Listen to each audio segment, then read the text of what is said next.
You get stale. Popcorn. You forget about things like stale. Popcorn, stale popcorn. Popcorn. This is the Stale popcorn. Hello and welcome to another episode of the Stale Popcorn Podcast. I'm your host, Steven, and with me, as always, is my co-host, Ignorance is Chris. How you doing, my friend? How long you been sitting on that one, Steve? Oh, just a couple of hours. You know, that's what they said. God made Adam and Eve, not Adam and Steve. I was never part of the plan. Anyway, Yeah. Chris, Yes. we have some bittersweet news that I wanted to talk about up top. All right. Can we start with the bitter? Ooh, yeah, let's start with the bitter. Or the sweet?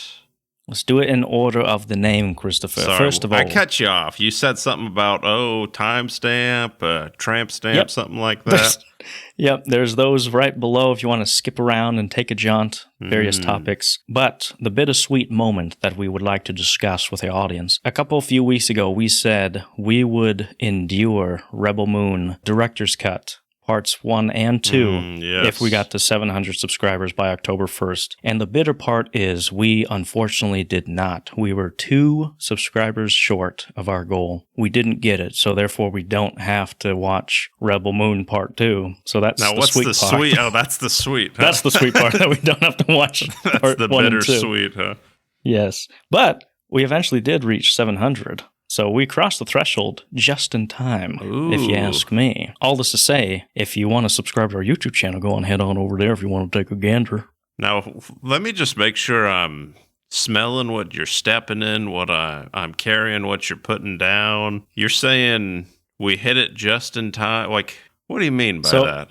Just in time was, I think, 2 days late. So if it would have been 2 days before, then we would have had to suffer. Okay, so I'm just wanting to make sure. Am I watching Rebel Moon Part 2? I gotta put in my PTO now to get the days off of work to have the time to do such a thing. No, yeah, you don't have to. We don't have to, but we did reach over 700 this week, so thanks for everyone for subscribing. Yeah, thank you. I actually want to start some announcements. I got some for you if you'll indulge me. I'm indulging. Now, Chris, there is a very passionate movie series that you're just in love with. And I'm proud to say, no. Oh, you've written fan fiction about this one actually, and I'm proud to say that there is a third installment coming to Disney's Princess Diaries 3 is happening. Gets the royal treatment. Anne Hathaway is back. Julia Andrews is rumored to come back. Sets Adele Lim as director, so it's not the same director, but we're making it happen, baby. Your petition, your fan club that you started. It finally is happening, huh? Finally, yes. It's a new director because the late Gary Marshall has passed on. R.I.P. Now, let me tell you a little something about this film, Steve. My grandparents worship this film. They love this film so much that they bought out an entire theater just so all their grandkids could go watch it. They love it. I mean, I was just doing a bit, but it actually sounds like you have some intrinsic value attached to this movie, Christopher. I mean, I thought it was fun, or I probably haven't seen it in 10, 15 years, but I'm sure the wife, she's all gung-ho about it. I'm sure, it'll be fun. Yeah, I bet. I'm here for it because I like those movies. Anywho, moving on. Mm-hmm. Christopher, do you like crossover episodes and TV series? I like the series, yes. And the crossovers, yes. Like Allen Iverson? Wow, I'm surprised Basketball. you even know who he is. Oh, sure. Yeah. It's official that Abbot Elementary, you know Abbot Elementary? Yeah, it's a school. Abbott and Costello. The TV show, Christopher. Oh my goodness. Goose. Yeah, thank you for clarifying. Abbot Elementary is crossing over with a specific TV show. Do you want to guess which TV show it's crossing over with? Is that one of them NBC, what's still, Brooklyn Nine-Nine? Is that still a thing? No, that's been over for Everybody Hates Chris? That'd be kind of fun. That would be fun. The same actors in there. However, I am proud to say it's crossing over with It's Always Sunny in Philadelphia. Ooh, really? Yes. Earlier this week, it had been hinted at recently, this is from Variety, from a cryptic social media post by Rob McElhenney and Quinta Brunson. They had posted each other's cast and they said Abbott and Sunny, So people are like, is this a crossover? And then they're like, yep, it's a crossover. Rumored to come out later this year or next year, which isn't Wait, much. so But is Abbott? Is that FX? I think so. Really? That definitely does I not think it's feel ABC. like an FX show to me. I only seen like 1 or 2 episodes. I assume that was NBC or whatever, The Office and Parks and Rec and all those are. It's a more family-friendly network, we'll say. And It's Always Sunny is less family-friendly. It is. Okay, so Abbott is ABC. Okay. So, kind of fun. I didn't even know you could do that. right?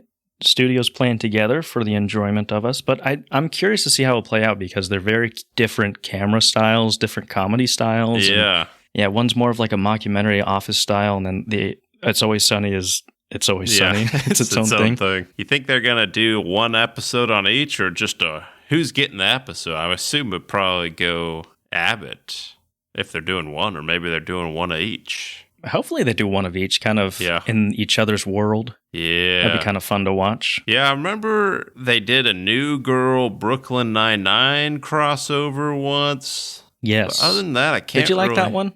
I don't remember being super in. I think it was too far gone with those shows, but I was like, I guess I'll watch this episode, you know? I was more of a Jimmy Neutron and Fairly Odd Parents crossover kind of guy, if you know what I mean.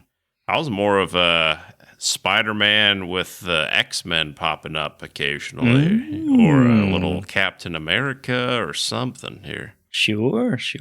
Well, what news you got for me, Christopher? Wild Robot.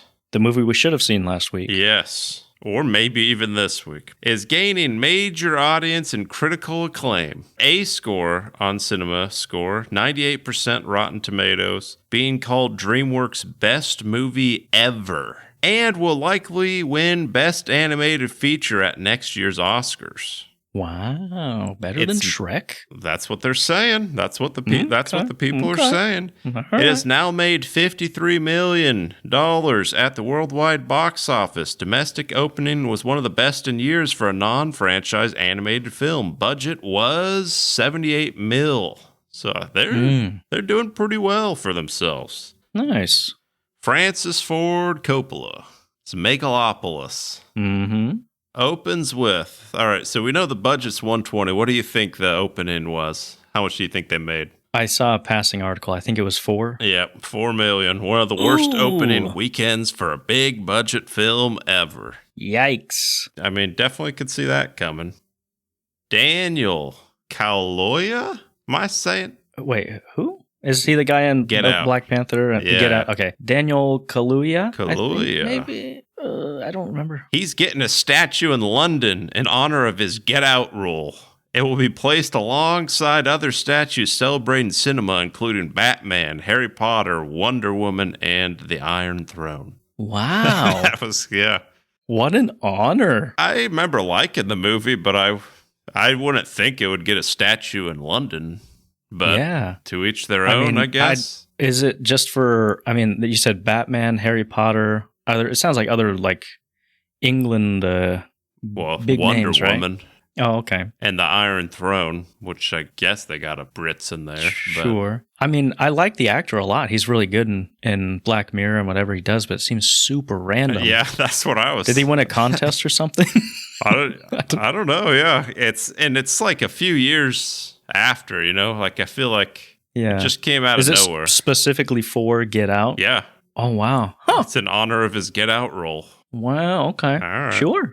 Daniel Day-Lewis is officially ending his retirement from acting after 7 years.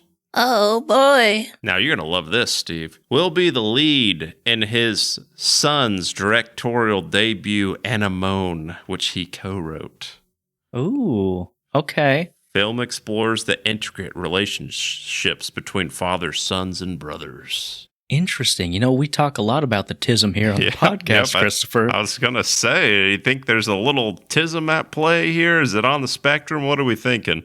It's a fantastic move from the son of Daniel Day if you want to market your film, because now everyone's going to see it. And also, it sounds like from Daniel's perspective, he's like, I don't want to come out of retirement. It's got to be something really good. And then his son's like, Dad, I'm doing a movie. I'll do it. It just sounds like like a loving father to me, Christopher. Well, yeah, good for them. I'm sure Is this his third or fourth time coming out of retirement? Ooh, he's like Michael Jordan in Space Jam over here. He Ooh-wee. probably just had a gambling problem, if I'm being honest. But He'll probably win an Oscar for this, too. I'm sure he will. I'm for it. The Spider Noir series starring Nicolas Cage is now filming. Oh boy. Saw some set photos. You see those? No. Is it not animation? That's what I was questioning too, because Oh. I thought it was going to be like this Beyond the Spider-Verse kind of style. But I saw a set photo of him. He's just dressed in a big old trench coat, kneeling down, looking like a detective. And I said, "Whoa, okay, So 'cause it's live actual action." him. Yeah, because I was like, do you technically film if it's like animated, But maybe it's for just reference, going to be real. And I'm here for it. If I can see Nicholas's pretty face, I know. I'm all here for it. I thought he was the best part in Spider-Verse.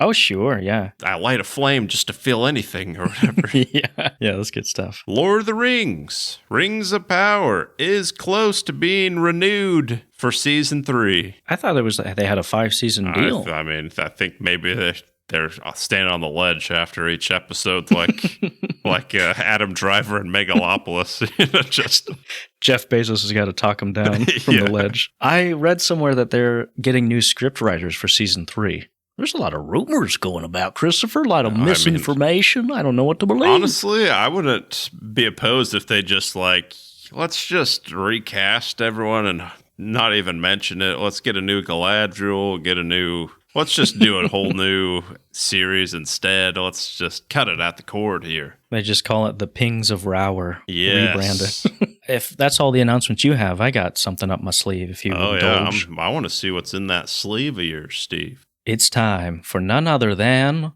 Glenn's Corner, where I'm sitting in the corner looking at nothing but a picture of Glenn. This is from MovieWeb. Says Glenn Powell seems to be everywhere these days, whether it's Netflix exclusive films like Hitman or starring opposite of Sydney Sweeney in rom-coms like Anyone But You. But now Powell is conquering a new avenue in voice acting in a trailer showcasing an upcoming Halloween special for a Hulu cartoon. He's lending his voice, and it appears to be in line of many characters he's played in the past. And I'm going to let you guess, what cartoon is he going to be lending his voice in a Halloween special for? Simpsons. Close. Family Guy. It's in the same... Family Guy. There it is. Our boy Glenn, he's going to be in the Family Guy Halloween special. And let me tell you, that's almost a reason to watch Family Guy. I'll tell you that. I'll watch that one episode here, Do you like Family Guy, or is it... I don't hate it. It's not one I put on per se, but I used to watch it. Yeah, my 14-year-old self used to like it too when it was super edgy and I wasn't allowed to watch it, you know what I mean? That's true, yeah. That might have been it. Anyway, that's all the news I got, Christopher. But what I do have, in addition to that, is a question. And that question is, what you been watching? Well, Steve, let me tell you. Saturday night, I go to the theater, sit in my seat, and starts playing The Wild Robot. Now, did you see this movie, Steve? I think I saw a trailer for it once. Oh, but you ain't seen it. I ain't seen it. I got 4 words for you, Steve. Spectacular. Really? I think I was in tears for 35% of the film. Wow. I think maybe it's because of the father and me, but it's just such an emotional journey. It's so beautiful. Just a nice, heartfelt plot. It's got some sad tugging on the heartstrings, but then also joy. And it was really good. I'd say that was way better than Inside Out 2. Really? Okay. And I was getting on them earlier because on the trailers, it's like, oh, the best animated movie of the year. And I was like, that's a little ballsy of you to say that after Inside Out 2 is made. It's like top 10 grossing all time. But he ain't lying. And you want to know how to even confirm that more? My wife, she's a Disney nut. She's an Inside Out 2 nut. She's seen the film 7 times? 14 times. You stop this right theaters, now. And she even watched it. Hold the phone. Are you serious? I'm not even are you joking. Actually? She counted. I asked her. I didn't 14 verify, times? but she said it, yeah. Surely ye jest, good sir. 14 times. And then my parents came the other week, and they hadn't seen it. And she said, oh, let's watch that. So 15. Oh, man. 14 in a theater, but What a nut. now let me tell you, she saw it, and I asked her, I asked the age-old question we're all asking, Wild Robot, Inside Out 2. She says, I kid you not, Wild Robot. Wow. Guess where she's at right now, Steve? You'll never guess. She watching Inside Out 2 for the 16th time, Nope, it's Christopher? out of theaters. She's watching The Wild Robot. For the third time. Only the second, actually. Okay. Wow, okay. It's a great film, and you know me, I'm not super into the kid, Disney animation per se. Mm-hmm. And I will say it's not one I'm probably going to watch a ton because, but sometimes you need it to just get a nice cry out there. And that's a perfect film. I watched it alone sitting next to two other random adult men, and I'm just, wiping my eyes the whole time. It's just so beautiful. And then just when you're like, all right, I'm composed. And then there's some other scene. I'm just like, oh, come on, man.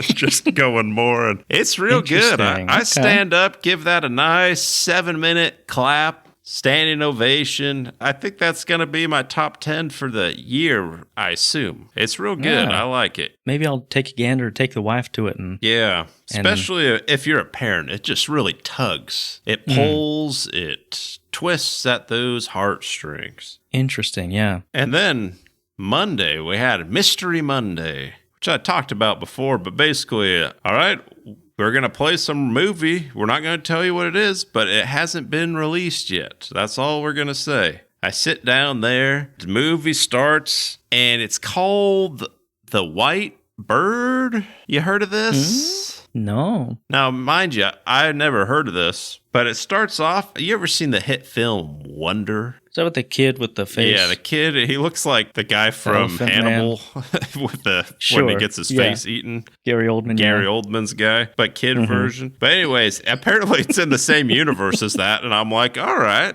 Because I think it's the bully. The kid that bullies him gets expelled, and he's going to a different school, and it starts off with him. And I'm like, all right. Well, I remember thinking that was a fun, cute little movie. And then he goes home, and then Helen Mirren's his grandmother, and she said, let me tell you a story here. And it pulls a little Princess Bride on you. And then the whole movie takes place in World War II, Nazi Germany. She's a Jew. It's just like this pretty depressing movie. I'm like, what? Sheesh. Yeah. So I wasn't as into that per se. It wasn't bad, but I think that's just I'm not booing. I'm not clapping. Give me just a 0 minutes here. I'm just sitting there. Okay. Once the credits roll, I'm just walking out. Indifferent. Yes. Okay. And then I'll watch another film, Azrael. You heard of this? Is that one word? Yes. Azrael? Azrael. Azrael. Oh, you mean the Batman comic book villain? No. I mean, maybe. Sorry. I don't know. I never heard of such a person. But Okay. basically, this movie, I'd never seen a trailer for it, but it was in the theater, and it was only going to be there a couple days, so I said, I got to catch this. And basically, it's Samara Weaving. You know her. Hugo's daughter? I don't know, actually. That's a good point. Probably so. It takes place in... What's that thing called when the world ends? Rapture. And basically, she's in the woods, and it's a horror flick. And she's getting chased by, there's a bunch of these cultists that are trying to chase her and sacrifice her and all this. But I actually thought it was pretty good. It's a short hour, 20, starts in and out. It's basically her getting hunted by these cultists the whole time. And then she's hunting them, and then they're hunting her. And it's spooky. There's a little violence. It's action. So is it about after the rapture and these are the people left over? I'll be honest, I don't really know how the rapture Oh, works. gosh, dang it, Chris. But I think it's during. Is the rapture that the bad people are there during or after? Or is, I think the rapture is when the good people get sucked up into heaven. we're talking Left Behind here. I don't know. Who's to say? Well, Google would tell no us, one's but I don't really wanna look it up. good, I assume. And then also there's these like zombie creatures that'll eat your flesh. They're there. So it kind of adds more elements. But now I actually liked it quite a bit.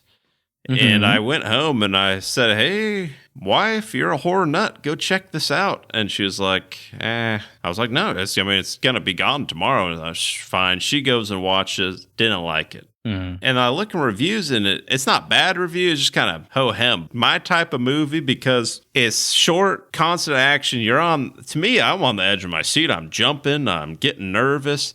And something I liked is they don't talk. They had their vocal cords removed or something, but there's no talking, which I didn't realize how much I like because there's none of this pointless dialogue and like setting up this. Like you're just kind of figuring out as you go, and it's like we're not going to waste 20 minutes doing a backstory on this. And So everyone has no voice, or is it just like no one talks? So no dialogue at all in the movie? People can kind of like scream a little. I liked it. Okay. I liked it. Interesting. I think you'd like it. I thought it was good. Apparently no one else really liked it. But me, I'm standing up giving that 5 minutes. Okay. And then, speaking of horror films, I watched that Halle Berry Don't Let Go. Oh, okay. You seen this tray? I seen some of the tray. I skip it on YouTube when it comes up. Oh, you don't see it in the theaters every week like me, Steve? I didn't see it in the theaters. No, I don't go to the theaters as much as you, Chris. That's true. Now, this one, I hated it. It was terrible. I would not recommend. It's everything I hate in a horror film. So going back to Azrael, that movie, it doesn't have any of those stupid like, oh, are they crazy? Is this real? Is this not? It's just like, this is actually happening, which again is probably why I like it more. But then you go to Never Let Go, and the whole thing is like, is this... He's seeing things that aren't actually there, and oh, this and that, jump scare, oh, this. And I absolutely hated it, Steve. I did not enjoy it. That I'm going to stand up and I'm going to boo, boo, boo. Hiss. How 3 many minutes of you booing? booing I am doing. Oh, wow. Okay. Worst horror movie of the year? Yeah. That's probably is. Honestly, I think it is. Okay. I mean, just Fair offhand, enough. I'd say that's probably the worst. Okay. And then I watched The Joker 1 because I'd seen that. I believe the only time I'd ever seen that, I was sitting sort of next to you, Steve. Did you watch that with Indubitably. us in the theater? Yes. In the theaters. Yes, all of us two were together. All the boys were together. And I showed up about 20 minutes late. So that was on me. Oh, yeah. I took a gal. And, being the gentleman I am, I pay for my ticket, pay for her ticket. And 5 minutes in the movie, she's like freaking out, scared. Like, not in like comfort me. Like, oh, what are you making me watch this? And, and me, I'm like, I'm a nice guy per se. But I'm also, it's like, I did spend money. I just dropped like $40 here. And also, I didn't drive. So I was like, if we left, it'd just be us like sitting in the theater for 2.5 hours. And I'm like, it'll be okay, So basically the whole movie is doing that. And then I remember afterwards, we went to this like Japanese place, I believe. Yes. And that was another like, maybe that was before, but that was another like $30 a person. So I dropped like $100 there with, someone on my side that was didn't want to be there. Didn't want to be there. And So I remember watching it the first time thinking it was good, fine, but I never really had a desire to watch it again. I thought it was fine, not great. And then this Joker 2's coming out. So me and the wife, we hadn't seen it in a while, obviously. And so all right, let's put that on. And I got to tell you, Steve, it's pretty good. Yeah, I like it. I got more excited for Joker 2 because based on the trailers, the musical and all that, I was like, yeah, I'll watch it, but I'm not really excited. And then I see this and I'm like, actually, that was way better than I remembered. I'm excited for Joker 2, so I'd stand up, give that a nice 4-minute standing O. Maybe 5. I'll say 5. I'd say that's, 5 minutes standing O. Maybe I'm going back to 4. I changed my mind. But now that's all I've seen, Steve. How about you? I watched one thing this week. It was the season finale of Rings of Power Season 2, Christopher. Yes. And did you watch it? I did. You do your homework? Okay, good. Today, actually. Sometimes people don't show up on time and they don't have their I would never prepared. do that, Steve. And if I did, I would edit it out so no one could ever know. I thought this episode was pretty pretty normal, just okay. As a season finale, it was kind of a little lackluster. Yeah, it was fine. As you said, are we getting to season 3 in probably 3 years, maybe? So I honestly don't know if I want to do another play-by-play on the podcast if that happens. Yeah, we'll see. We'll see. But I had some notes on this one. I feel like this one was pretty good because it's more action-heavy, some good stuff going on. I liked the bit where Durin, at the beginning, he just straight up does a kamikaze against the Balrog for absolutely no reason. You were just getting stronger, and then he just it's a nice heartfelt moment, and then he's like Matthew McConaughey in Reign of Fire. Yeah. I have down. I don't know what his plan was. Because he's like 40 feet away from the Balrog. It's like and the other guys with Samuel Jackson and for the bushes. Rock. Yeah. It was a cool shot, not going to lie. Yeah. And the Balrog looked cool. But it was a little disappointing because, like, if I look back to the first trailer of Rings of Power, you see the Balrog at the end and you're like, oh, that's going to be cool. Season 1, you didn't see it for more than a second. Season 2, you saw it for maybe 3 seconds. So I'm like, quit teasing me. Give me some proper... Yeah. Interaction with this Balrog. Now, Steve, you're more of a Lord of the Rings guru than I. Sure. Is there one Balrog? Are there multiple? What are we talking here? In the time of Morgoth, instead of orcs, he would use Balrogs to fight the masses of the army. So, back when Morgoth was in charge, and he had his employees were giant Balrogs and some orcs. So there was a bunch before Sauron took power, but since then, they kind of fell into darkness, and there aren't a whole lot of them. So this one's kind of has a lot of significance because it was Durin's bane in the Khazad-dûm and stuff. But to answer your question, there aren't any of them left. This is kind of the last one, pretty much. Are we assuming this is Gandalf's Balrog? Is this the Balrog of Morgoth? That's the assumption, yes, unless they change something in season 3. Are they in the mines of Moria, these folks? I think they're in Khazad-dûm, no? Is that the same as Moria? Yeah, probably. I don't know. I'm too lazy to look it up.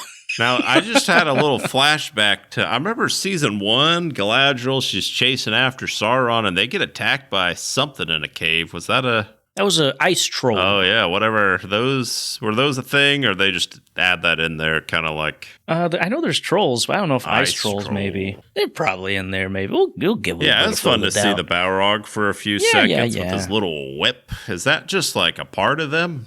No, he's got a utility belt. Okay. Just like Batman. He's like, hold on, guys. Let me just get out. Let me press... Hold on. Give me a second. Let me get it out. Which one's X? I had some notes here. I was greatly disappointed, and it shouldn't have been a shocker to me. I was just praying to the old gods and the new that they wouldn't do this, and they made the wizard Gandalf and just UGH. Am I right, Christopher? I mean, you saw it coming a mile away. We all saw it coming, and it was just kind of a waste of time to have this mystery box in front of us. We're like, everyone knows what's in that box, right? It's Gandalf, right? Yeah. And they're like, is it Gandalf? Is it really Gandalf? Or, yeah, it's him. And then I was just disappointed, man, because the problem with that is he's a good actor. The guy who plays Gandalf, like, he's doing a good job.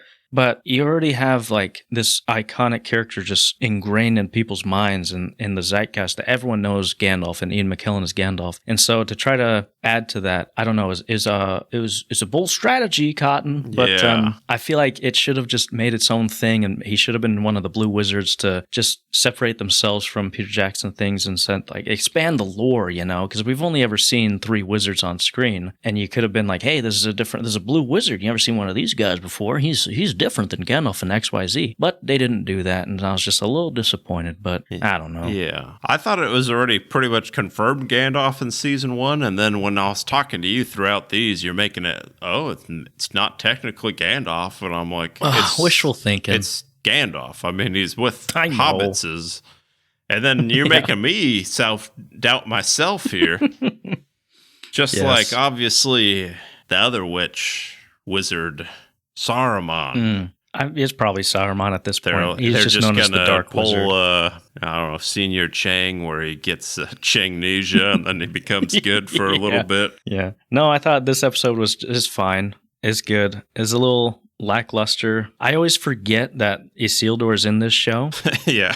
He showed up. I was like, oh, yeah. That little nerd Theo's here, too. I forgot about him. Something that always bugs me, they did it in this episode where it's just like, someone brings a paper And they're just like, oh, this paper says she works with Sauron. Let's kill them all. And I'm like, does no one just question? I wish my parents were like that oblivious. Like, oh, yeah, this report card that says I got all A's here.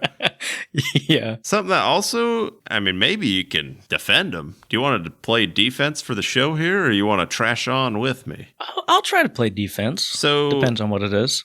Every single preview or whatever, recap from the last, it's always like showing Galadriel talking with whatever the high elf guy, and he's like, Sauron can see in your mind, and then she's like, I can see in his too, or whatever. And seems like he's got it in her mind, he's got it in Celebrimbor's mind. Mm-hmm. And you talking Sauron? Yes. He's got his grubby little sausage fingers everywhere. But he can't figure out where the rings are. First of all, like he's infested Celebrimbor. And he's like torturing him, trying to get the information out of him. But still somehow can't get that out of his mind. And then also the person that has the rings, Galadriel, he can't get that. Like, I feel like they make this big old deal that he knows what they're doing, but he still somehow doesn't figure it out. You see what I'm saying here, Steve? Am I making sense to you? Can you defend this? Yes. You're talking he doesn't know where like the 9 rings are. Yeah. I plead the fifth. Okay, I choose not to defend anymore. Right. I don't know. Did you like the part where they say Lord of the Rings? That was kind of cool. Yeah. He's like, he said it. The Lord of the Rings. Oh, he said it. There's a lot of Galadriel in this episode. She gets Han Solo'd at the end of this season. She gets stabbed, almost dies, and you know what I mean? Know. Down for commish. But I just like, has she ever been normal? She's just, she's always over the top on everything. Like, you will not defeat them. What? How did you, it's either she's always mad or super like dramatic. You know what I mean? Yeah. Like, I just have one scene where she's like normal. I don't know. Yeah. She was kind of normal towards the very end when she got stabbed, and then Gil-galad's like, hey, man, you're kind of pleasant right now, so let's keep it that way. Do you remember that bit? Yeah, and then she said something. I remember that, and then I feel like she did something else. We're She's back. like, oh, he will pay, and there whatever. I kind of already forgot, even though I watched it like 2 hours ago. Do you have any positives about this, Christopher, this episode? Positives? Yeah. Well, I was going to complain more about Galadriel, but are you done here, man? You can complain more. She does the thing where she's like, oh, wait, Sauron, this was your plan from the beginning. Like, yeah, of course. You idiot. How have you not learned anything? I don't know. It's just me wanting to punch the screen every 5 minutes, but...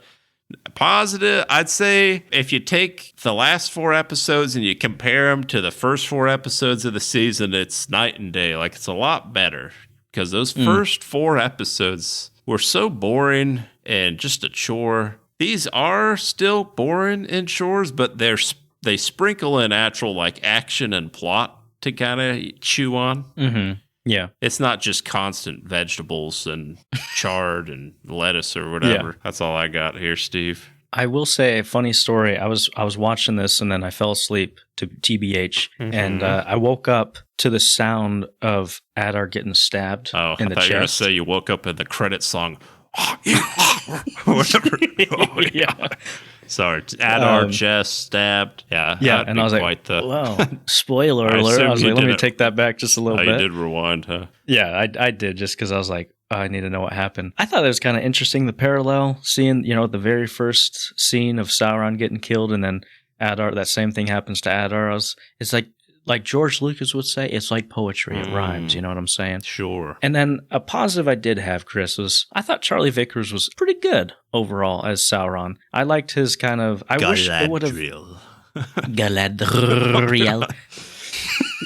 I wish they would have kind of, as weird as it sounds, dragged it out, like his manipulation of Celebrimbor a bit more. Do you know? Yeah. Because like it was like one episode, he was like all tight and good, and then the next... Celebrimbor was like, hey, what have you done to me? Do you know what I mean? Yeah, a little bit? I can't believe you've done this.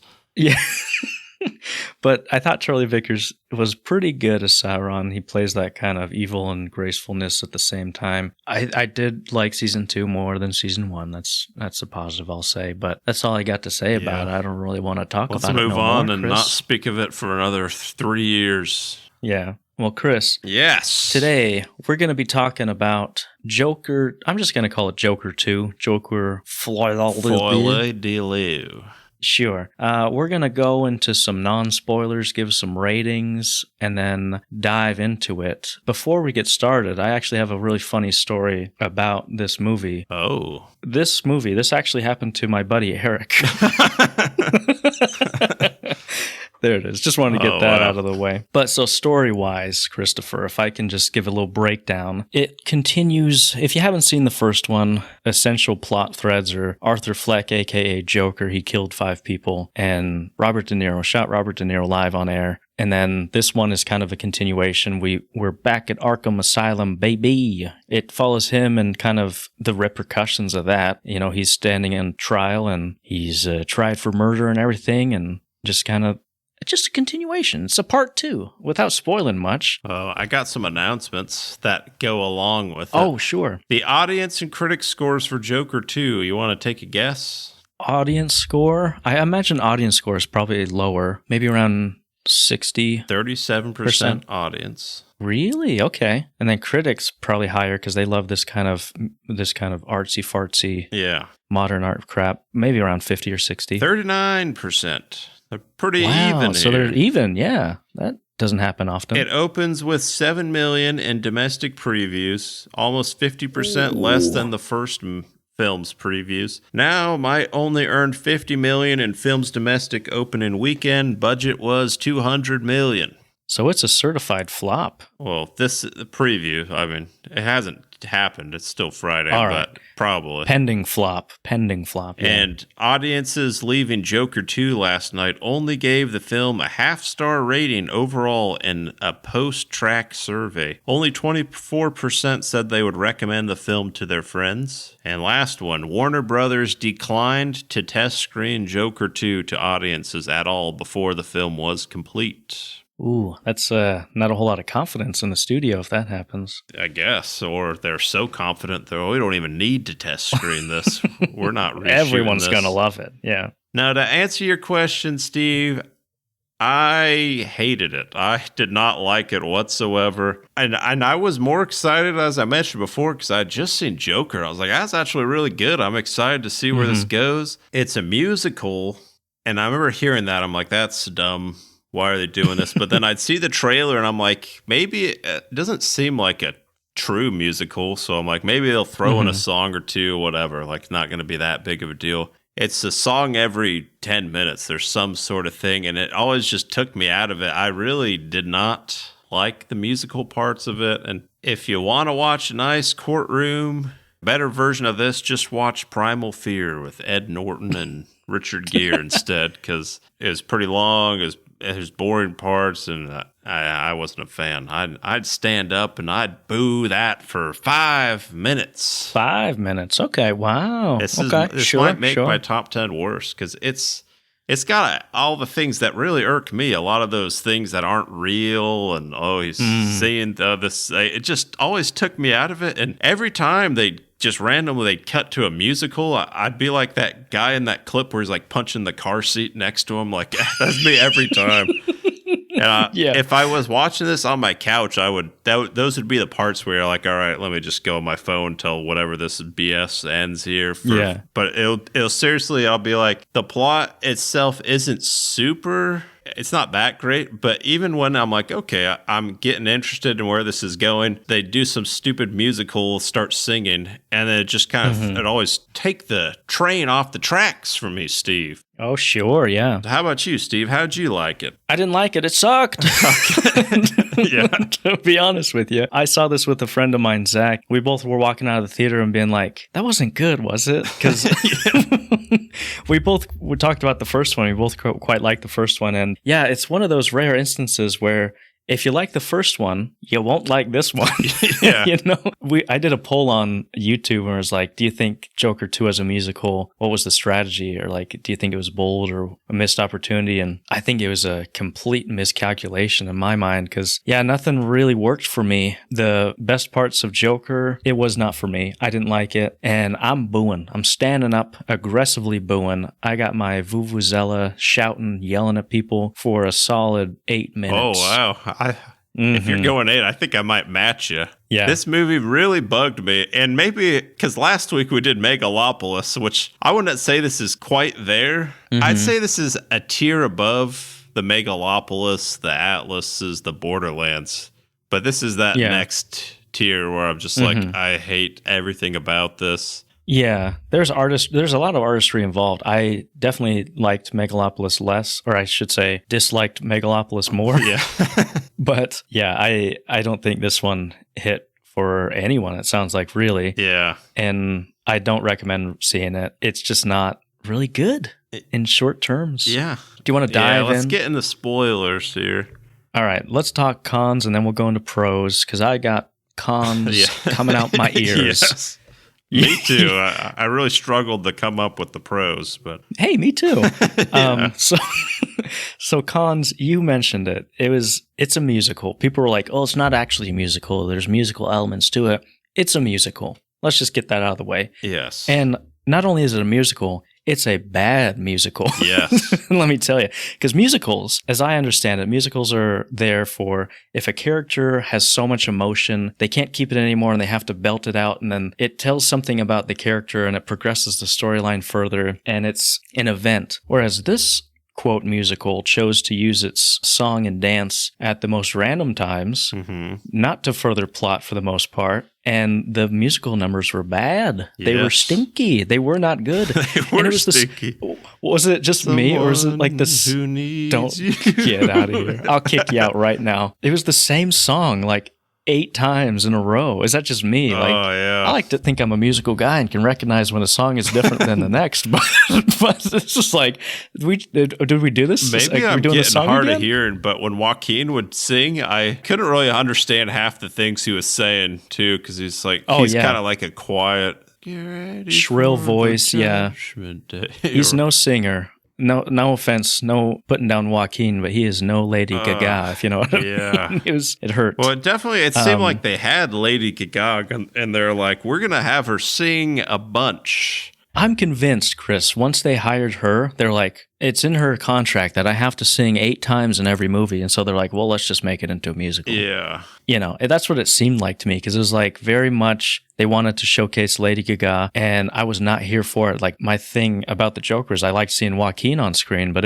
he was kind of shoved aside in service of doing whatever Lady Gaga wanted. And I wasn't a fan. Yeah. I wasn't a fan, Chris. Let me just go over the plot here for those that Sure. don't watch or haven't watched, and I would recommend you just skip this movie anyways and just let us spoil it for you. But basically all that happens is, like Steve said, he's on trial for 5 murders from the first movie. And it's literally Primal Fear. You seen Primal Fear, Steve? Is that the one where Ed Norton has a chocolate bar in his mouth? Or am I thinking of something else? I don't remember if it's basically that one, he's on trial for murdering someone, and they're like, oh, he has a split personality. Was it, it's literally the same plot. So, yeah, this one, it's Joker, and they're saying, well, Joker was the one that killed it, and he's got a split personality. And basically, if they can get the jurors to basically believe that, then he won't get the death penalty. And then at the end, he finally is like, I'm the Joker, baby. I'm the Joker, baby. And courtroom blows up. He's trying to run away. There's Harley Quinn's in it, and then she ends up not being into him at the end. And then he goes back in the police car. I guess the main twist at the end is he's going back to prison, and then he gets stabbed by an inmate. He tells him a joke, stabs him, kills him. And then you kind of see him take the knife and cut himself a smile, Heath Ledger style, and he starts laughing. And I assume it's presuming that this is this supposed to be the same universe as The Batman? I don't know. Is that IDK, supposed to my be, BFF chill. The Joker that was at the end of The Batman, you know what I mean? I know what you mean, but I hope not, because I want to distance myself from this movie as much as I can, and I think it would be wise if DC did that too. Yeah. I thought that bit was really misplaced and super random. Yeah. It's kind of like the same line of thinking at the end of the first Joker movie where they're like, we got to connect it to Batman somehow, so let's have someone kill Bruce's parents at the end. Like, it's a very much of an afterthought. Like, they're like, hey, let's have Joker die somehow, and then they're like, hey, we'll have another Joker be the other Joker. Yeah. Yeah. I say this plot to let you understand, like, there's minor things in between, but that's the whole plot of this, like, 2.5 hour movie, right, Steve? Pretty much? Yeah. It's very thin, the plot and the story, but it's... The plot itself is not that interesting. Like, all right, maybe I could get behind it, but it'd be, like, so much unnecessary, stupid songs, like I mentioned, that just drags out this story that could literally be told in 20 minutes into like a 2.5, and it's a chore, man. It takes every song just like rips a part of your soul from you. Yeah, every time they would start singing, I would be like, do we have to? Yeah. Are we really? Like, please. And there's a bit at the end, Joker, he did what the audience said. Did you like that bit? Yeah, I was like, that's me. He's talking about me. I'm the character. For those who don't know, at the end, he meets up with Lady Gaga at the infamous stairs, and he's like, hey, we're free. We can run away together. And she starts singing, and he goes, can you not? Can you just please... Can you stop? Can we just talk? And I'm like, that's what I've been saying for the last 2 hours. Well, I got a theory, Steve. So to me, Todd Phillips, the director, my theory is he started this and he was just like, what have I done? Because it seems like a movie about someone that doesn't want to make this movie. Because I guess the main theme with Joker is like by the end, he's in the courtroom and he's like, I just want it to end. You know, like he's kind of like... Because Harley Quinn's pushing for him to be Joker, and he's like, I'm Arthur, you know, like I'm sick of this. And I'm pretty sure Todd Phillips is just like sick of this, and even he threw in that part you were talking about with like, can you just stop singing? And it's just like, I'm done with this. And it seemed like someone that, you know, when you start that project and you have high hopes and you're like, I'm going to do this, this, and this. And then you're just like, this is like, it just hits a point where you're just like, all right, we're just going to submit it and hope that I get at least a C+ on this. You know, that's how it felt to me. Yeah, that checks out, honestly. Like, let's just wrap this up. Are we done? Are we done here? So I thought it was interesting at the very beginning. It opens with a cartoon, a la Looney Tunes. I was annoyed almost. by that. Yeah. That was one my first asked. I was like, why are we doing this? Yeah. And I asked that question maybe 7 or 8 times again in the movie. Yeah. Because it opens up right off the bat, no credits or anything. It's just Joker in the style of Looney Tunes, and he's entering into the Murray whatever show, kind of like at the end, and he's followed by his own shadow, and his shadow takes over him, and it's this whole thing, and I'm like, this is kind of interesting, but it's not really worth having it in here. Yeah. And it didn't really add to anything, so I was like, why'd you do that? It was kind of like a afterthought where at the end, Todd was like, oh yeah, I promised someone I would put that in there. I forgot about it. I feel like the last movie had some commentary on some stuff. You know, we live in a society, Christopher. That was the thing about the last movie, right? And this movie just wanted to sing about nonsense. It didn't have anything to say. It didn't have additional commentary. They were really consumed with just making random dance scenes and putting Joker and Gaga into some random outfits. It looked fun. It looked cool, but it wasn't anything. I'll never fondly remember any of the songs or like go back or look at any of the things on YouTube again. If anything, I'll get happy, get ready for the judgment day. You stop this right now, Christopher. You remember that bit at the beginning or the last movie where Joker's kind of kicking down those stairs and he's going crazy? Yeah. Somebody looked at that scene and they're like, hey, what if we do 2 hours of that? That's pretty much what this movie is, just kicking and dancing. Doesn't make any sense, really, with the whole overarching story. Did you like Harley Quinn? Did you like Lady Gaga in this? Not really. I think I prefer Margot Robbie. Suicide Squad, as bad as that movie was, Harley Quinn was actually like same. She's a fun character. It was like it seemed like Harley Quinn, like the kind of spry. You know, I like some of the Gaga songs. What does she know about cameras? What are you talking about? I have no idea what you. Oh, okay. Well, that fell flat. I'll show you later. That's a Kanye quote. Oh. Do you have any pros, Chris? Do you have any more cons? I do have one pro. Joaquin, he's still good at acting as Joker. I mean, I think it's more obvious in the last one. I don't know how he does it. He has that weird shoulder thing where he walks shirtless, where I'm just like, how's he doing this? Is this just him or what is this? Yeah. Is this CG? Yeah. It looks ghastly almost like. I liked his little jail buddy. I thought that was kind of fun. When the Saints, it just gets beat to death. And I was sad. I was like, oh man, that's kind of sad. Are you in prose right now? Sorry. That was my prose. Yeah, that was all I could really. I'll agree with you. Joaquin's good. I feel like they should have really just focused on him. They had a couple of good one takes. A couple of oneers that were pretty good. The explosion, that was fun. That was good. One take. Yeah. I will applaud that they tried something different. Just like our dear friend Francis, he tried something different, swung for the fences, but this is a strikeout. They did not hit anything coming, none of the softballs, none of the 60-mile-an-hour fast pitches, nothing was hit on any accord for me. But I did like that they did something new, tried something different. And I actually, if they would have made it more focused on kind of the courtroom drama, that was my favorite part of it. I would have liked to see towards the middle of the trial, he's like, I'm going to represent myself. And then he puts on his Joker makeup and then does this kind of foghorn, leghorn, southern drawl lawyer, which was funny to me. I thought that was really good, him doing this little accent bit. But I would have liked to seen Joker competent, and be able to defend himself and make arguments. I was like, you had something there. You had a good premise, but you didn't do anything with it. And he's only 2, maybe 3 scenes of him as his own lawyer. Yeah. I was like, if it would have been a cool courtroom drama, that would have been more interesting to me. Harvey Dent's in this, by the way, randomly, for no reason. And then he gets his face blown off. Hey, he's from that movie. He's from the other Batman movies. That's a slight pro I had, was the potential of a good movie, right? Yeah. Well, that's what I was like, all right, he's represented himself. We get I was thinking the same thing. I'm like, they're going to do something where he's cool here, but nah, didn't want to do it. Yeah, I would say the best scenes are the courtroom scenes. But when I'm thinking of Joker, I guess I'm sliding back to my cons here. It just draws me back. I thought of some more while we're talking. I'm just like, it's Joker, the most iconic Batman villain. I could argue he's probably the most iconic villain. Oh, sure, yeah.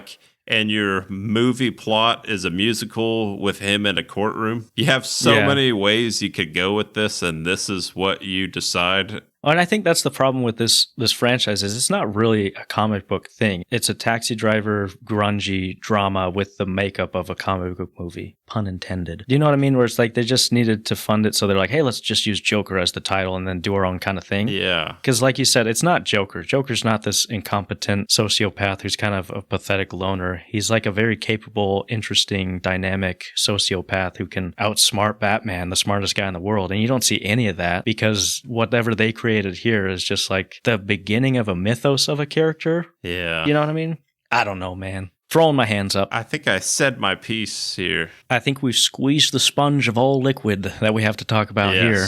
I read an article, though. Todd Phillips said he doesn't want to return to anything DC related. He said his time is done. I think that proves my theory true here. He's like, all right, I'm done. No more. Yeah, that's all I got. But if you're still listening up to this point, thanks for listening. Be sure to like and subscribe and do all that jazz. And if you have any suggestions on what you guys want us to check out, by all means, you can leave a comment or email us at thestalepopcornpod@gmail.com. I think next week, Chris, we're talking about Platform 2.